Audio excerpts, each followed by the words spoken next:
Hi welcome back to our YouTube channel. ನಾವು ಇವತ್ತು ಮಾಡ್ತಿರೋದು ಮೂಲಂಗಿ ಚಟ್ನಿ.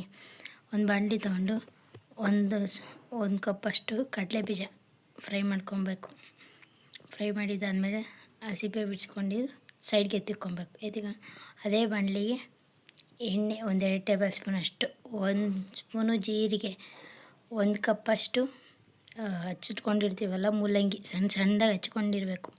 ಹಚ್ಚಿದಾದಮೇಲೆ ಒಂದು 5 ನಿಮಿಷ ಫ್ರೈ ಮಾಡಬೇಕು. ಫ್ರೈ ಮಾಡಿದಾದಮೇಲೆ ಒಂದು 6 ಒಣಮೆಣ್ಸಿನ್ಕಾಯಿ ಅದನ್ನು ಫ್ರೈ ಮಾಡಬೇಕು. ಗೋಲ್ಡನ್ ಕಲರ್ ಬರೋವರೆಗೂ ಫ್ರೈ ಮಾಡಬೇಕು.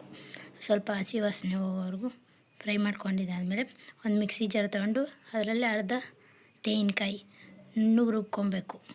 ನುಣ್ಣಗೆ ರುಬ್ಬಿದಾದಮೇಲೆ ಇವಾಗ ನಾವು ಕಡಲೆ ಬೀಜ ಸಿಪ್ಪೆ ಎಲ್ಲ ತೆಗ್ದು ಇಟ್ಕೊಂಡಿರ್ತೀವಲ್ಲ ಅದನ್ನು ಹಾಕ್ಬಿಟ್ಟು ಒಂದು ಗೆಡ್ಡೆ ಬೆಳ್ಳುಳ್ಳಿ, ಒಂದು ಸ್ವಲ್ಪ ಹುಣಸೆಹಣ್ಣು, ಅದೇ ಎಲ್ಲರೂ ಎಣ್ಣೆಲಿ ಫ್ರೈ ಮಾಡಿರ್ತೀವಲ್ವ ಜೀರಿಗೆನೂ ಮೂಲಂಗಿ ಮೆಣಸಿನ್ಕಾಯಿ ಅದನ್ನ ಮಿಕ್ಸಿಯಲ್ಲಿ ಹಾಕಬೇಕು. ಮಿಕ್ಸಿಯಲ್ಲಿ ಹಾಕಿದ್ದಾದಮೇಲೆ ಒಂದು ಸ್ವಲ್ಪ ಕರ್ಬೇವಿನ ಸೊಪ್ಪು, ಒಂದು ಸ್ವಲ್ಪ ಕೊತ್ತಂಬರಿ ಸೊಪ್ಪು, 1 ಸ್ಪೂನು 1.5 ಸ್ಪೂನು ಉಪ್ಪು ಹಾಕಿ ಸ್ವಲ್ಪ ನೀರು ಹಾಕಿದ್ದಾದಮೇಲೆ ನುಣ್ಣಗೆ ರುಬ್ಕೊಬೇಕು. ರುಬ್ಬಿದಾದಮೇಲೆ ಅನ್ನಕ್ಕೆ, ಚಪಾತಿಗೆ, ಮುದ್ದೆಗೆ ಸೂಪರ್ ಕಾಂಬಿನೇಷನ್. ಇಷ್ಟ ಆದರೆ ಲೈಕ್ ಮಾಡಿ, ಶೇರ್ ಮಾಡಿ.